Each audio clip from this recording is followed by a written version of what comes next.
Hey everybody, it's me, Wendy with Crooked House Herbals, and it's Thursday, August 2nd, if you can believe that. Welcome to another session of Weeds and Wisdom, and tonight we're going to talk about some pretty interesting stuff. I think it's always interesting, but you know me, I'm kind of a nut about herbs. I hope everybody's had a good day. I hope you've survived heat if you're in a part of the country that's burning down right now.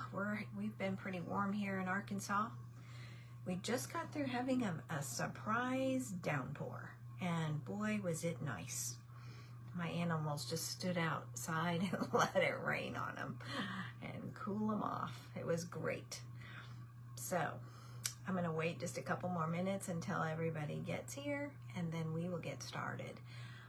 Just a reminder, like I always remind you guys every week, if you want to follow up on any of the previous sessions that we've done, you can go to the Crooked House Herbals YouTube channel, and you should find all of our Weeds and Wisdom material archived there, as well as some other things that I've done in the past. And also we have the Crooked House Herbals Facebook page, Crooked House Herbals website, where you can peruse and see. I've got some educational materials on there. I've also got product. So feel free to contact me through any of those sources, Wendy@crookedhouseherbals.com, or you can message me through the Facebook page, or if you have my telephone number, you're always welcome to text me. All right, so tonight's topic is pepper and mushrooms. And actually, I started out, I was like, ooh, I've got so much of this stuff growing outside right now. I want to talk to you guys about this.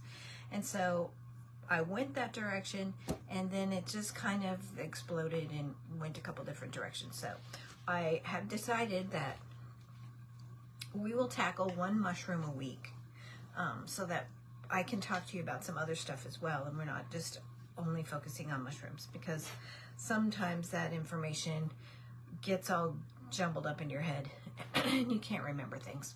So we're not sitting in a classroom, and I can't give you notes unless you're taking them on your own. So anyway, and on that note, we are going to be moving into fall pretty soon. I will most likely be in the catalog for North Ark College up here in the Harrison area, but I am also considering doing maybe an on-site class, or a virtual, through Zoom or something like that, Google Meet, and we'll do 1-hour sessions online.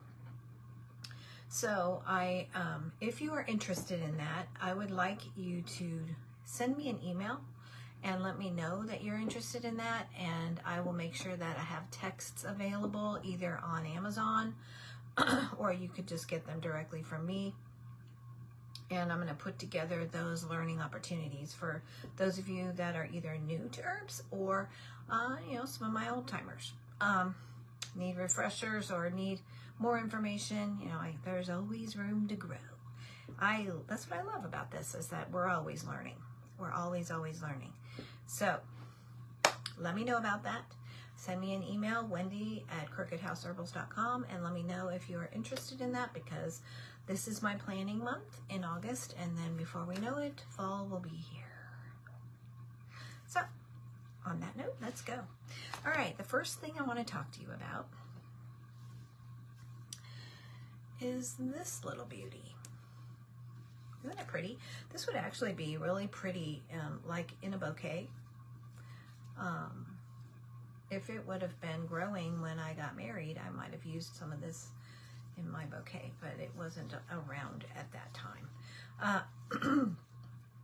This, I hope you guys can see it. I'm trying not to jiggle it. This is, anybody got any ideas what this is? This is water pepper. And right now at my house, the whole back porch, the whole north side of my house, my flower beds where I normally have a whole lot of violet growing, which I still do have violet, which is weird because normally by this time of the year it's gone. But I've got violets growing out there, but then usually the water pepper comes up. And these little seeds right here have a very peppery taste. They're good. And the leaves, I don't know if you can see this very well. Let me turn around. Maybe you can see the back better. See the veins? And look how they're placed on the stem. Okay? It's a really pretty plant. And it likes to grow in wet areas, hence the name water pepper. All right? So let me talk to you a little bit about water pepper, because most of you probably have some. I would look like in culverts or, you know, lower lying areas where the water can you know, isn't just running off, but it's kind of pooling or staying for a little longer. Okay, so again, water pepper. This is what we're talking about right now. Other common names for it are smartweed, marsh pepper, sickleweed. There's a bunch of names for it, but we call it water pepper. And it's native to the entire northern hemisphere. So everybody should have this somewhere. You just look in the damp areas.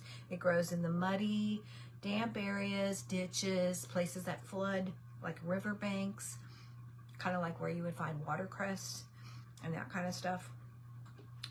It can even, you know, poorly drained farmlands, you'll find it. I mean, I've got it in my yard, so you'll find it wherever the water sits, or if you get a lot of water there. I think the reason that I have so much of it in this one particular area is because that's where the water comes off the back of my roof.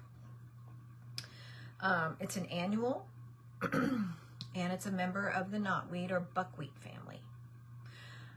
It can grow about, I'm going to say 2.5 feet. The leaves are dark green, and they have little corrugated edges, and like the glands on the underside of the leaves, like I showed you. Let me see if I can take one off, and I'll show you. This is what I'm talking about with the glands. Okay, you see that? They're kind of raised. You can feel them with your finger. Okay. What else?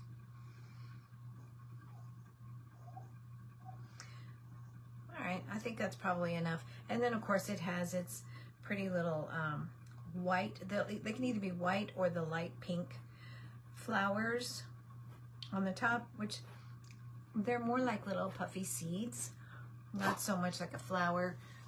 You can see they're very pretty, but if I can get it close enough, you can see it's more like a seed. You can take them off and eat them like that. Tastes good. Okay. White and pink flowers. They appear from July to September. Okay. The fruit is flattened and triangular. It's very small, so good luck with that. Get your magnifying glass out if you need to. No, you can't have this. She sees me eating something. Lay down. Okay, the whole aerial part of the plant can be used in herbal medicine. So that means everything above the ground. All right. It's mostly harvested from the wild during the flowering period and dried in shade at temperatures not exceeding 40 degrees Celsius, which is, I'm just going to say, nothing above 90, 95. Okay? Let's keep it low. No, ma'am. Hold on. I'm going to have to get rid of the dog. Here, you want one of these? I'll give you one. You can have it if you want it. Nope. That's what's for dinner. You don't get it. Okay. Now, The plant is odorless, but it has a peppery taste.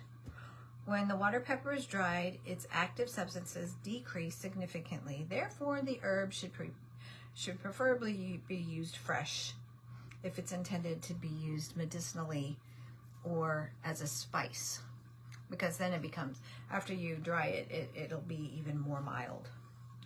But wait till you hear what this fun little plant does. Okay, the active ingredients in water pepper. Quercetin, the camphorol, a lot of the same things that are in other peppers.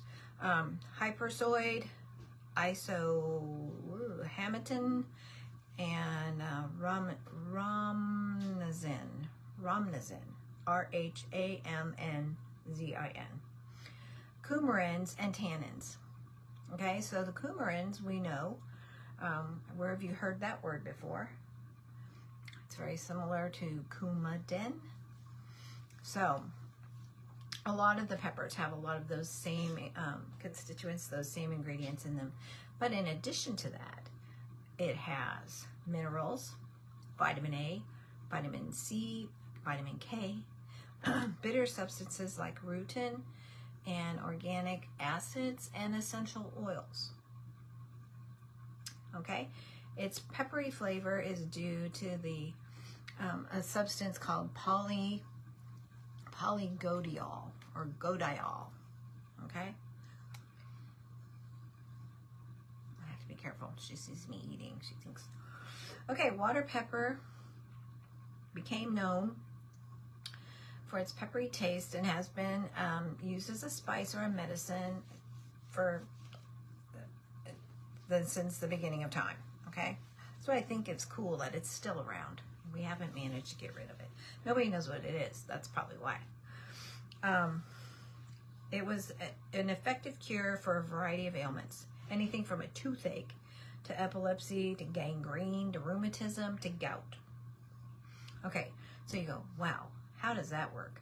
I mean, this thing is all over the map. How can that happen? Well, when you get a plant substance that has all of those many constituents, all the minerals and the vitamins, as well as the different tannins and the different acids, it could conceivably treat a really wide array of things. Okay, I'm choking on a leaf. Okay, it's very good, and it's very helpful for like upset stomachs and digestion and stuff like that. Now, here's the thing. I know a lot of you guys that have been with me for a long time know that I always tell you about black pepper, which we're going to talk about too.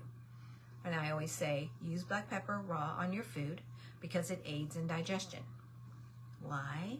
Because it has a lot of the same constituents as water pepper. So it makes sense that this one would also aid in digestion. Okay? It's just really mild.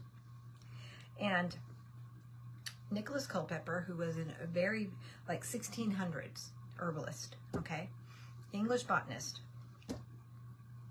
and he was a physician, included this herb in his writings and stated that water pepper juice could be used to get rid of worms in the ear canal. Why don't we ever hear about this stuff anymore? How come nobody ever talks about worms in your ear canal? Or maybe worms to him was bacteria. I don't know. But we know that it's safe and it's good for parasites. All right? That's one thing we're looking at now, because if it'll get rid of worms, it's anti-parasite. Okay. Probably at that time, ear parasites were more common than they are today. Culpeper also wrote that if water pepper was placed under a horse's saddle, the horse would not feel hungry or thirsty during long rides. Interesting, isn't it? So if it works for a horse, would it work for a person? I mean, I don't know where the saddle would be, but maybe we could drink it in a tea or something like that. People used to scatter pieces of the plant on the floors of their homes to get rid of fleas and to keep flies away. So there's something in this plant that repels those things as well. Getting more interesting now? In most of Scandinavia, the herb was used fresh in folk medicine for stomachs, gout, toothaches,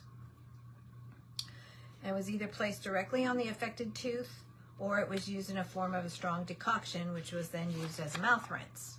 All right. Dried and powdered herbs were also used to treat minor wounds and cuts, and it was used fresh as a remedy for scurvy during the herb's because of the herb's high content of vitamin C, like pine needles. Okay. Current medicinal uses: water pepper is mainly used as a topical astringent. So not only is it good for all those things, but it's an astringent, which means it has a drying factor, which would make sense because it has tannins in it. And anything that's got tannins in it is going to be astringent, which you want in certain cases, especially like if you have diarrhea, you know, if you've got things going on like that and you need something that's, you need an agent that's going to help dry up, you know, the tissues, you know, tighten things up a bit. Let's just put it that way. The tannins, the bitter substances, the essential oils, the glycosides, the organic acids, and the vitamin C, which is really only present in the fresh plant, are considered to be the most important medicinal substances in water pepper. Okay, these substances give the herb its astringents, styptic, diuretic, and anti-inflammatory properties. And this is why I used it, because I'm always looking for things that help bring down inflammation for people. And so that's when that was my first encounter with water pepper, was when I was looking for anti-inflammatories, and I saw all this stuff and I thought, I wonder what this is. And as I looked into it, I found that it is a very good anti-inflammatory. All right. Let's see, what else can I tell you about it? The leaves also contain rutin, which is thought to strengthen fragile capillaries and prevent bleeding. So if you're at that point in your life where, you know, all you have to do is look hard at your skin and it starts bleeding, or you bump it against something and you start bleeding, this would be something that would help strengthen those capillaries and keep that from happening as much. Water pepper can also be used internally as a tea against heavy menstrual bleeding, bleeding after childbirth, vaginal bleeding between periods, and minor bleeding in the digestive tract caused by hemorrhoids. So that makes sense because it's going to reduce capillaries. So I get that. That makes sense to me. The herb in a tea form, sometimes used as a digestive tonic and a remedy for diseases and ailments of the digestive system. So if you've got, you know, if you've got IBS, or if you're working with some of those other things and you're already, you know, using slippery elm and licorice root and some of those other things that I've told you about, and you want to add a little bit of extra oomph to it, then, you know, water pepper in some tea would probably be a good addition. Diarrhea, dysentery, colic, intestinal worms. So those of you that are trying to do your quarterly detoxes, your anti-parasite cleanses, and that kind of stuff, get some water pepper and add that to your regimen, because I think it would be very beneficial for you. Let's talk about some external uses. The tannins act as an astringent and an anti-inflammatory. It can be used to treat hemorrhoids, cuts, bruises, bleeding, slow healing, or infected wounds. That's probably why gangrene was on that list as well. Make a strong decoction and can be used as an astringent to like close your pores, add toning to your skin, put it in your bath water to, it has a mild sedative effect, but it also would be a good thing to absorb through your skin. Then there's always the things that you can do with it as a culinary food or spice. It has a sharp, strong flavor when it's fresh. You know, like I said, when you dry it, it becomes more mild. The seeds and the leaves have been used as a substitute for pepper. They're small and rather problematic to use. But, you know, if you get enough of them, you just scrape them off. That's what I do, is I just like pull them off onto a paper towel or a plate and get them all on there and then bag them up or whatever. But you could also germinate them and grow more. It'll reseed itself wherever it's growing. That's why I always have an abundance, because it'll reseed itself and come back. Even though they say it's an annual, the seeds will germinate and come back again and again and again.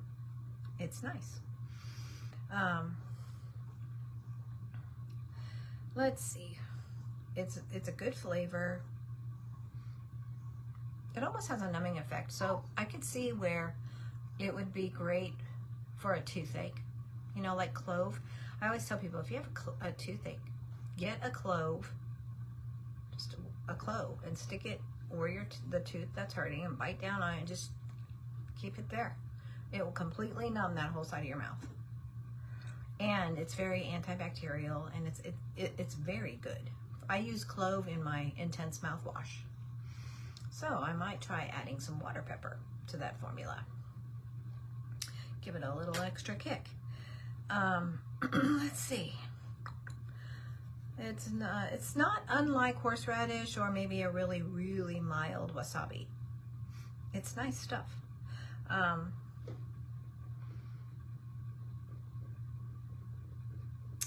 When the leaves are either dried or boiled, they lose most of their strong peppery flavor. So if you're going to use it in cooking, kind of do the same thing like I tell you to do with black pepper, and that is prepare your dish and then just add this at the end. You know, don't cook it, just add it to the end, like you would put pepper on something at the end.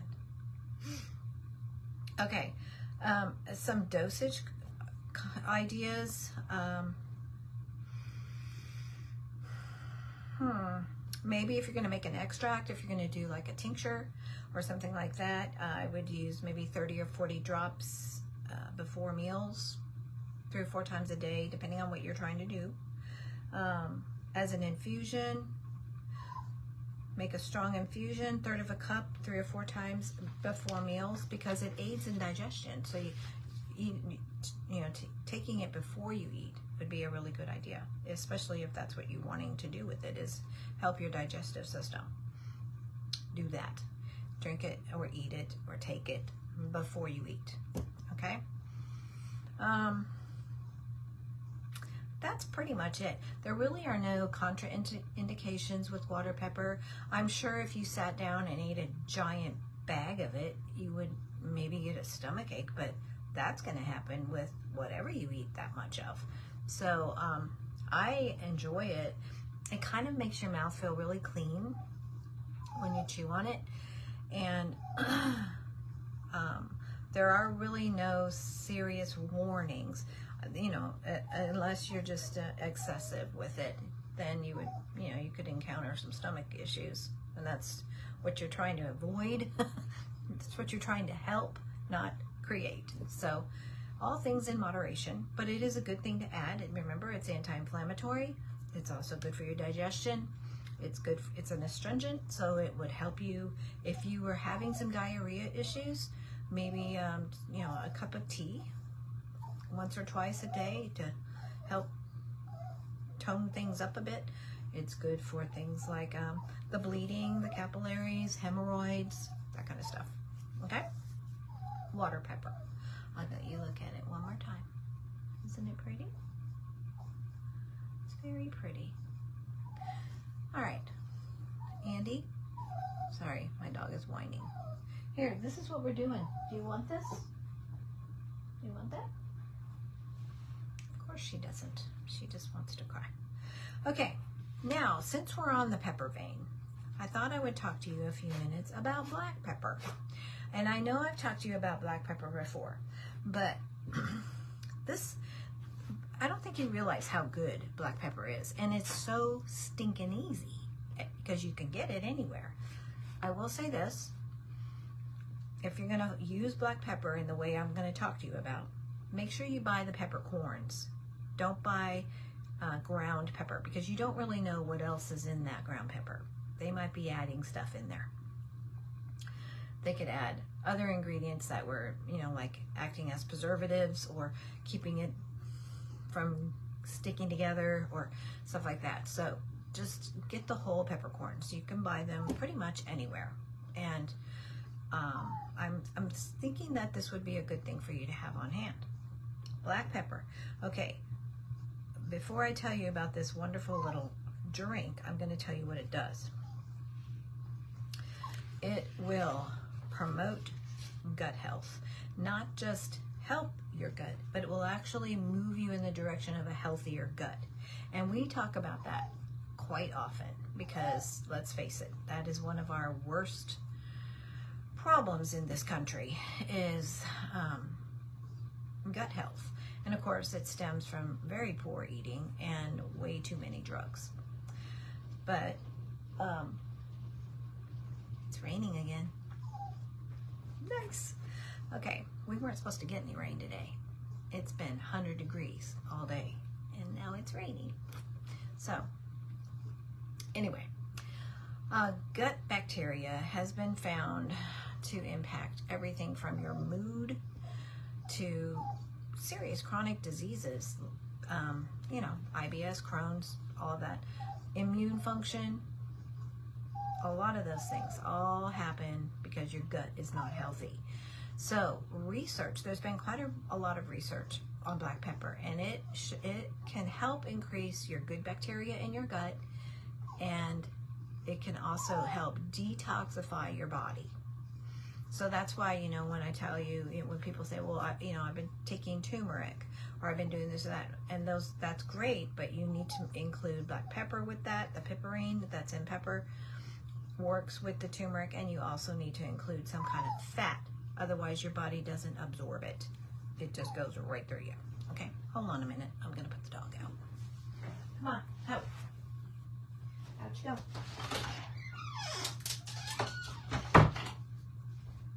All right, that's done. Okay, so it is also very rich in antioxidants. There's a study that shows black pepper is rich in piperine, which we already knew. But that is a compound that has really, really strong antioxidant properties. So this helps, you know, with any kind of free radical damage, which when you get to be our age, my age, it really starts to show up, your free radical damage. And you can still deal with that and undo some damage, and you can keep from getting more damage. You just need to do the right things and combat it, because free radicals are pretty much everywhere. I think it's interesting, the name, that they even call them free radicals. Okay, so antioxidants combat free radicals. Just remember that, so that you know something is high in antioxidants, it's a good thing and you want it, okay? It will also aid in weight loss. And the reason it does is because it boosts your metabolism and it improves your digestion. So those two things help increase your calorie burn. Sounds simple enough, doesn't it? It's like the same simple benefits of apple cider vinegar. Apple cider vinegar oxygenates your blood. So when you have more oxygen in your blood, you have better mental clarity, you have more energy, you have more sustained energy throughout the day. It's a simple thing.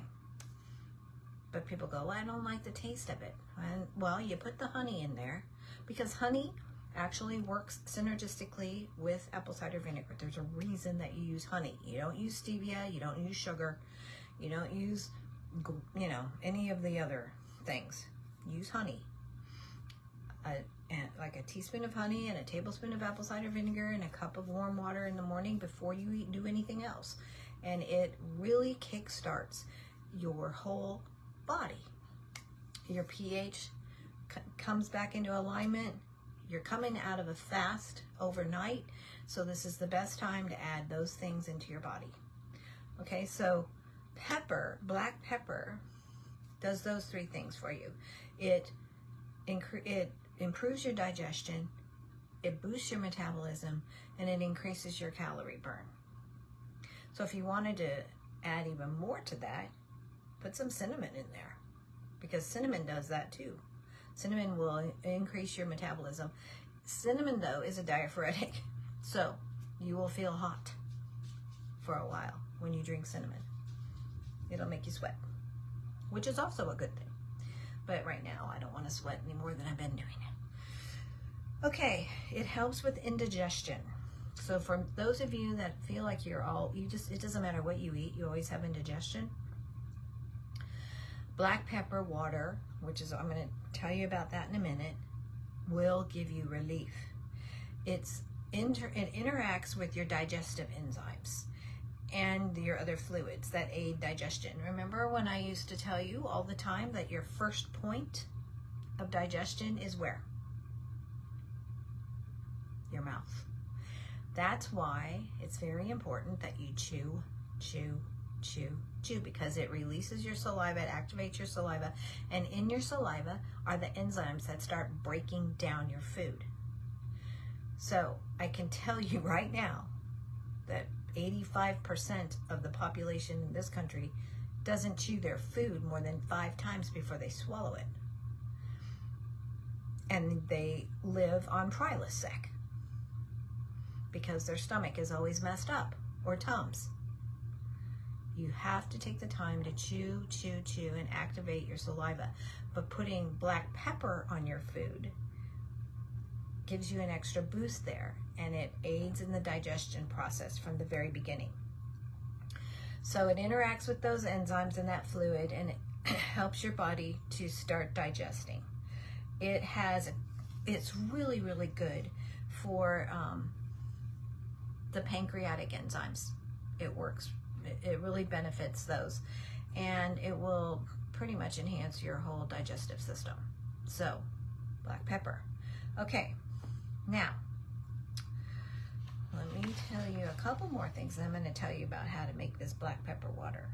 Easy, easy, easy.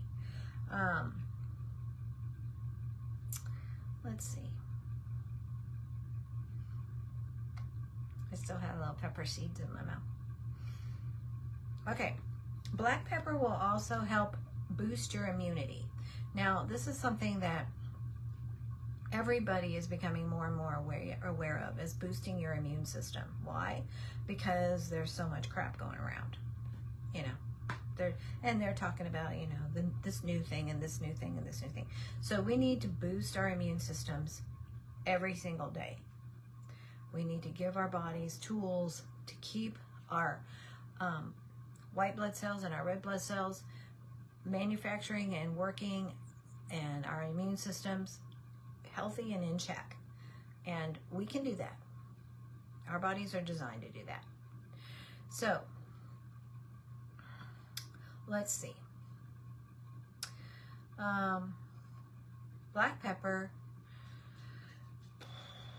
like I said, it's an everyday ingredient. Everybody can get it. That's why I wanted to tell you about it. It's not something rare. It's not even like, you know, the water pepper. The water pepper is awesome, but you might not have it growing where you are. So, or you might not be able to get out and pick it, okay? But everybody can get peppercorns. You can order them and have them delivered to your house if you have to, okay? Everybody can get peppercorns. So, gut bacteria, immune system boosting, detoxing your body,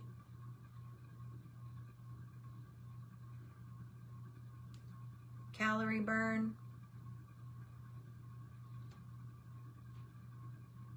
what else?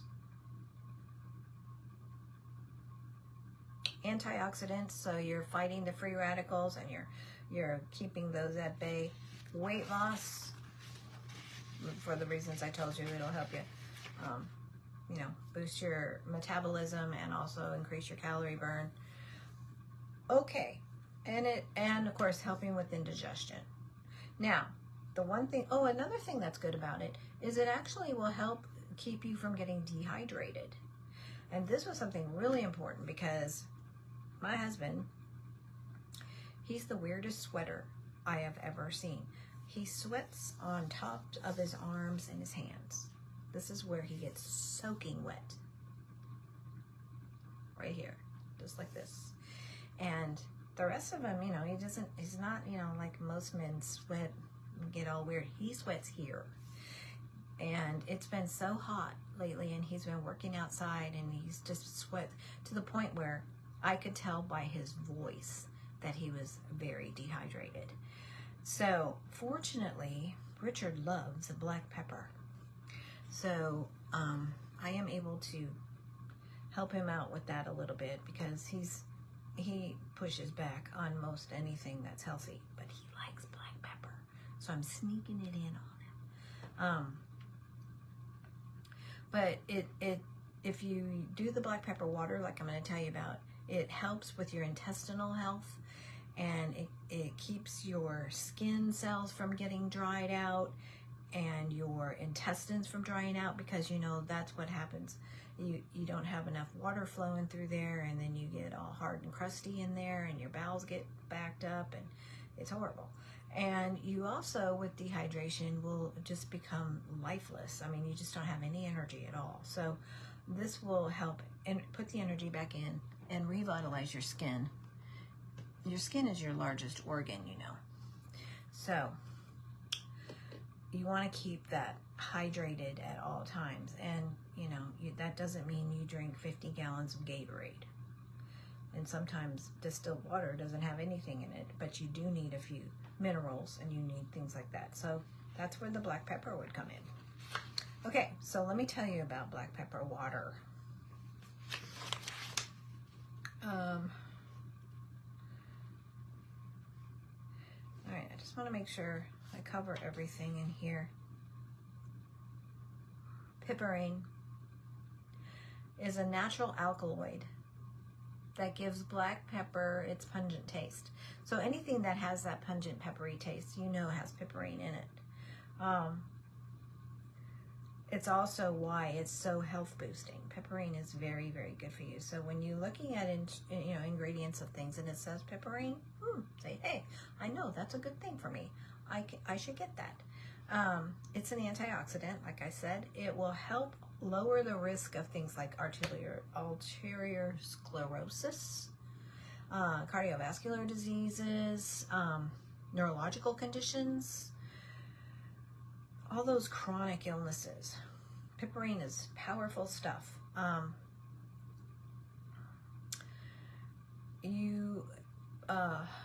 It also, the way it aids in digestion, black pepper, it helps you absorb and get more of the nutrients out of your food when you put it on your food and you eat it with your food, okay? So it actually helps your body absorb more of the nutrition and the nutrients, the good things that you need to get out of food if you're eating well. If you're not eating well, it is what it is. Let's see. It will help, keep you from having a gas issue, or, the whole bloated feeling. It's an antibacterial, so it's going to fight off bacteria. It's going to boost your immune system. Oh, this is what I was looking for.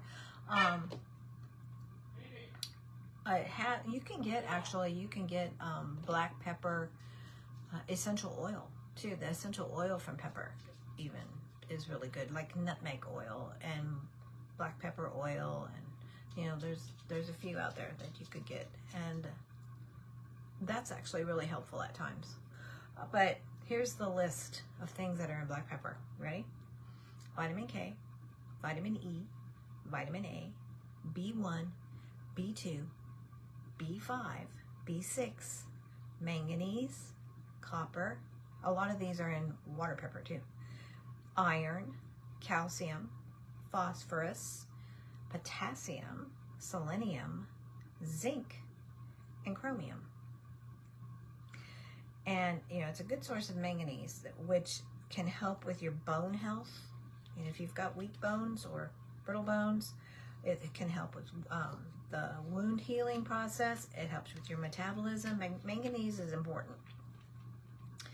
A teaspoon of black pepper offers 13% of your daily recommended intake of manganese and 3% of your daily recommended intake of vitamin K.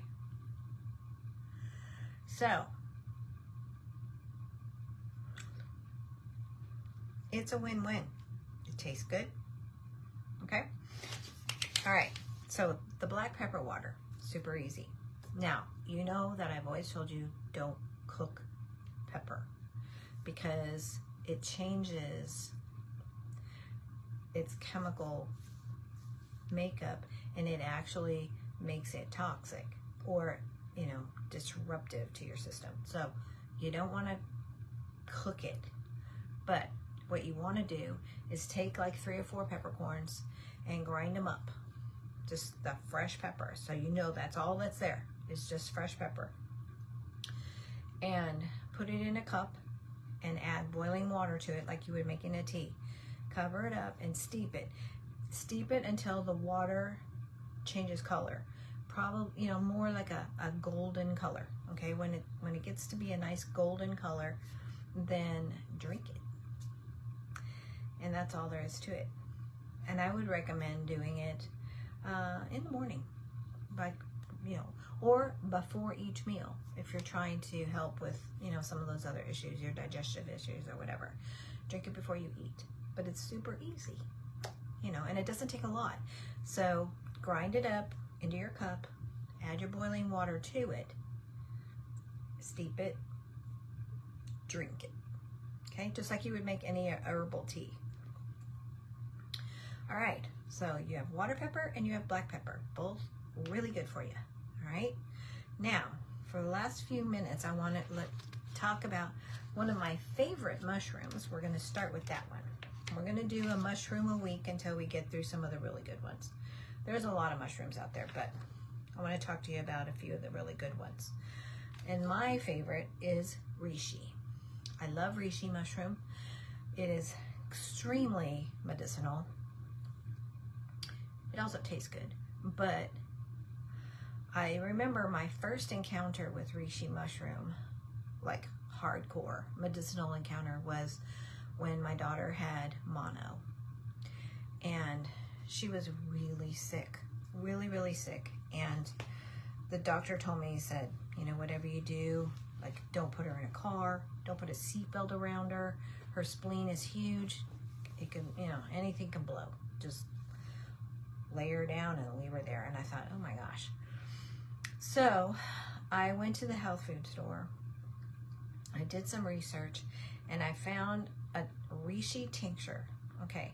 Now, sadly, my daughter has like a horrendous gag reflex. She can't swallow pills. She can't do it. I mean, it was really hard for her, but I forced this stuff down her and she recovered. I feel like she recovered much faster. She was not a happy camper at all, but some of the properties of the mushroom really took hold and helped quickly. Because it is very good at building and boosting your immune system. Aubrey has had a compromised immune system pretty much all her life since then. It was bad. But let me talk to you a little bit about reishi. Okay. Reishi mushrooms, you know, they're ancient. They've been used in Eastern medicine for a bazillion years. But they're finally, you know, we're finally becoming more and more aware of what they can do here. And scientifically known as the Ganoderma lucidum, reishi mushrooms are a species of fungi cultivated and used in traditional Chinese Japanese and other Asian medicines for centuries. They're very shiny. Actually, and what was cool about this is where I used to live, I had a lot of trees and I had woods, and I had these growing on logs in my woods. You see how pretty they are? They're a beautiful mushroom. And the thing I like about these two is these are easy to identify. Some of the other mushrooms, you know, it's kind of tricky and it's like, ooh, I don't know if that's the one I think it is or not, but there's no denying this guy. And they can get really big or they can be small, you know, little ones, clusters as well, but beautiful. Okay, so shiny, brilliant exteriors. They're usually pretty large for a mushroom, okay? Wood-like texture, typically growing on decaying wood, hardwood. That's why I had so much, because I had hickory and oak everywhere. In humid climates, we've got that covered, and they can come in a multitude of colors, including black, blue, green, white, yellow, purple, and the most common color, red. I had the red ones, so I haven't ever seen a purple one. That would be neat. It's believed that the fruiting body, the stalk, and the cap is the main part of the mushroom responsible for its potential health benefits. However, the spores and the mycelium, which is the root system, have also been investigated. Okay? Now,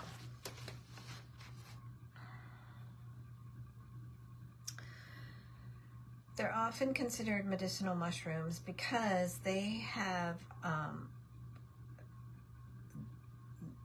they have a lot of potential for healing.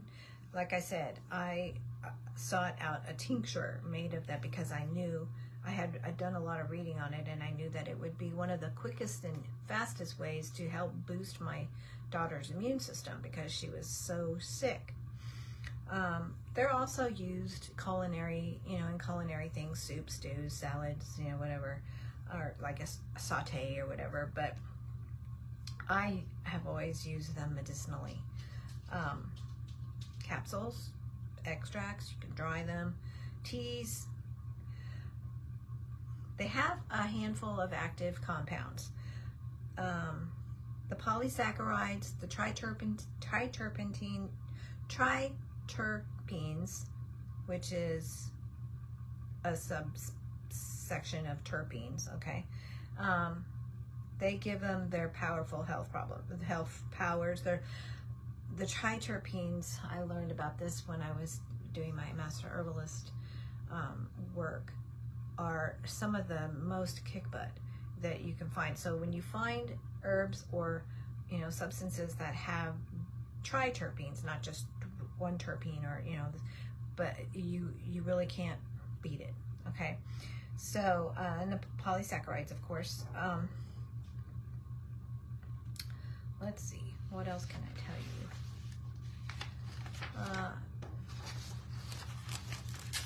Okay, the polysaccharides are where you're going to get your anti-inflammatory, your hypoglycemic, anti-mutagenic, immunostimulant. That's what I was looking for, is the ones that will stimulate your immune system. Anything that's anti-inflammatory, her spleen was, she was totally inflamed. So those are all good things. The triterpenes are also anti-inflammatory. They're also anti-tumorigenic. So they shrink tumors and bring that stuff into balance. They lower inflammation. They support the immune system. They balance your blood sugar. Polysaccharides help with that, balancing your blood sugar, and prevent tumors and cancer from forming, because I've told you, cancer can't live where it doesn't have any food. So when you are removing the sugars and the things that cancers thrive on, it doesn't have anything to eat. Okay?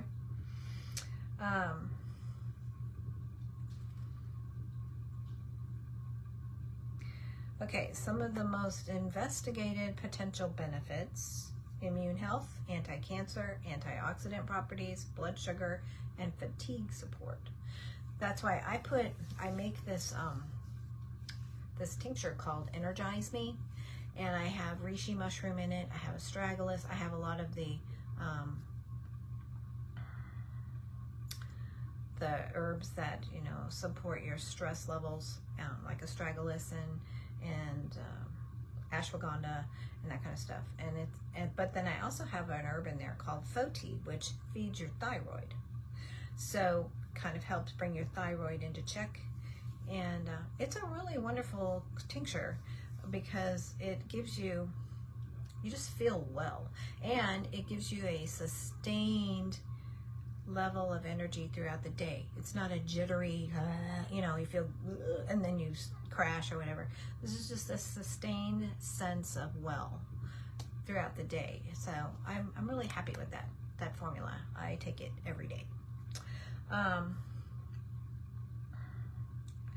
Support immune system because the terpenes and the polysaccharides enhance your body's defense mechanisms against invaders like bacteria, okay?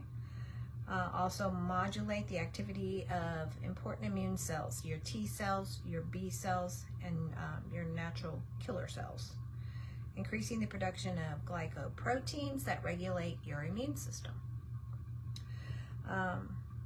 Antiviral, it really helps inhibit certain viruses very well. Antimicrobial, so it's got that antibacterial, E. coli, and those kind of staph, that kind of stuff. Lots of promise against bacteria. Antioxidant. It's had some good write-ups and some good studies in like some phytotherapy journals and things where they were using polyphenols and those kinds of things.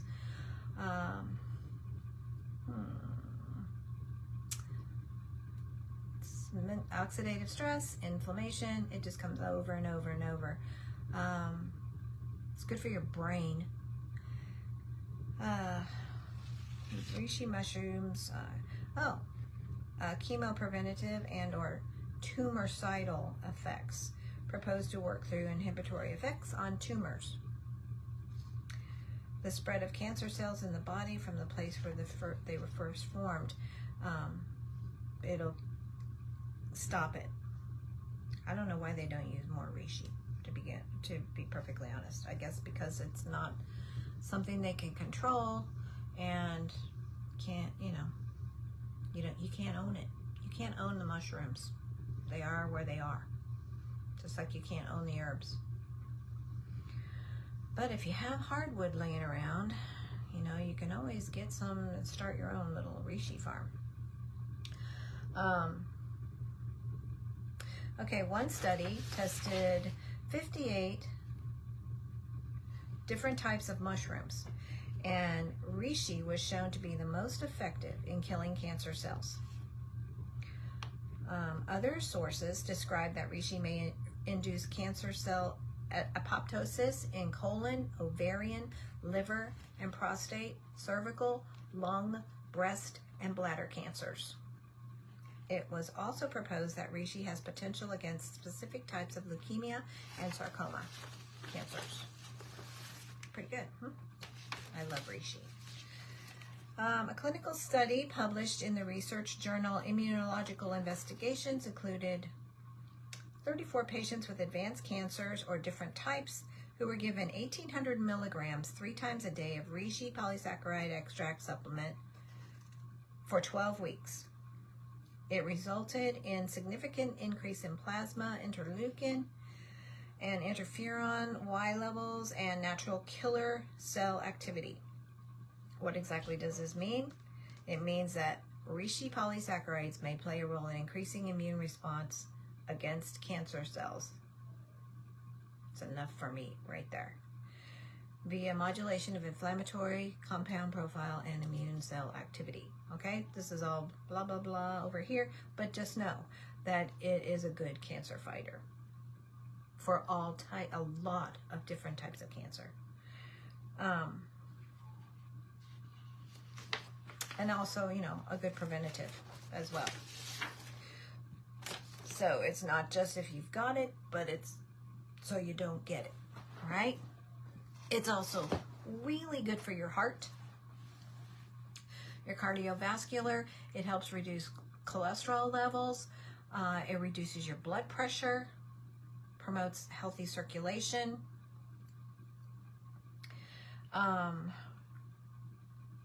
Helps balance blood sugars. I think I've said that. And again, it's that 1,800 milligrams of reishi orally 3 times a day for 12 weeks in this study.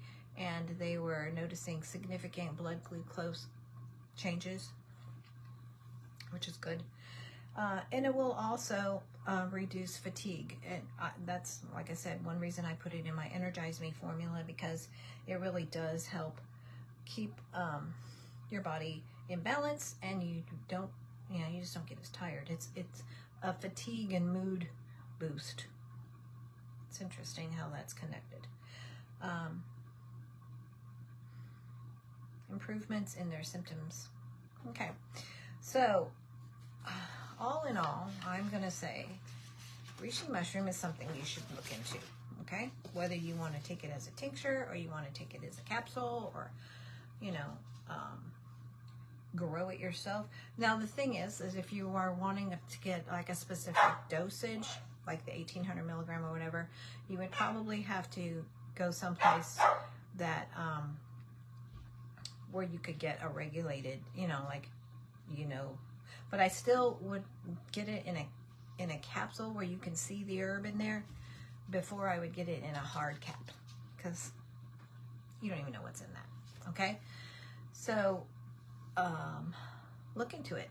Or if you know you just want to kind of ease yourself into it and just use a tincture for a while and see if you know, you can regulate your dosage that way, increase it or decrease it. However, it's not toxic. It won't kill you. If you get too much of it, you might have like a dry mouth or maybe a little bit of an upset tummy if you're taking too much of it. So then you know to back off. You know, if you're allergic to mushrooms, don't take it. Stay away from it. Use common sense, okay? But if this is something, you know, that you don't have any allergic problems with, I would look into it, because I really, really like reishi, and I feel like, you know, it's just one of those God-given immuno support systems out there growing on a log. Very pretty. And, you know, like I said, all things in moderation. So start with start slow and out with a low dose, and then increase things as you can. Or if you can get a hold of something that you know is organic and you know is well constructed and you feel good about taking that, then, you know, I wouldn't recommend buying something, you know, off the shelf at Walmart right now. I would look into, you know, something that you know you can kind of source it and find out where it's from and how it was grown and that kind of thing, or, you know, that you feel good about. I'll just leave it there. But I would definitely investigate reishi, because it does a whole lot of things, and it's just one thing. I'm always looking for the most bang for your buck, you know, where you don't have to have 1,500 things that you have to take every day just to try to, I mean, you're no better off than, you know, the people that we talk about that go and, you know, go to the pharmacies and load up on all their drugs all day. I mean, granted, these things are natural, but if you're wanting to enhance the quality of your life and keep your body strong and your immune system strong, and you know the things like with your capillaries, so you're not bleeding all the time, or you know, you want to improve your mental clarity or whatever, then consider the peppers and consider the mushrooms, and you know, just go ahead and add those things to your diet and to your regimen. Or, you know, like I said, if you just want a little bit of stuff, you can find a formula like my Energize Me formula that's got many things in it, and cover a lot of bases with one tincture. You know, we've got the astragalus and the ashwagandha and all of that, as well as your thyroid food and some reishi mushroom for your immune system. So it's kind of a, you know, a multivitamin. All right, something like that. But I would encourage you to do that because, just because. All right, I think that we're coming into a time when you need to know a little bit more, and you need to cut some of those tethers, and you need to think for yourself, and you need to be confident enough to take care of yourself. And I applaud all of you who are doing that. You know who you are, because it takes guts. It takes guts to take your life back and to take control of your own health. And you know, I'm not saying you never go to the doctor, but I'm also not saying that they run your life and you live in fear. Because my doctor said I shouldn't do that. Well, why did he say that? Based on what? Does he have the background to tell you that? What does he know about natural things? What does he know about nutrition? Or is he just a pharmaceutical lackey? You know? Don't know. But those are things you need to find out about your doctor if you're going to put a whole lot of your eggs in his basket or her basket. So, anyway, that's my pep talk for today, and I thank you guys for joining me, and I wish you a blessed weekend. We are going to travel to Nashville this weekend, see my grandson and my son and daughter-in-law and my other daughter, and lay some tile in my son's bathroom, and then come back home. So we'll be out in the heat this weekend, but it's going to be fun. I'm looking forward to seeing them, and I hope that you guys all have a blessed weekend. Do something fun. Stay out of the heat, though, if you can help it, because it's pretty hot in some places. And I will see you next week with another episode of Weeds and Wisdom, because nature heals you best. God bless, and good night.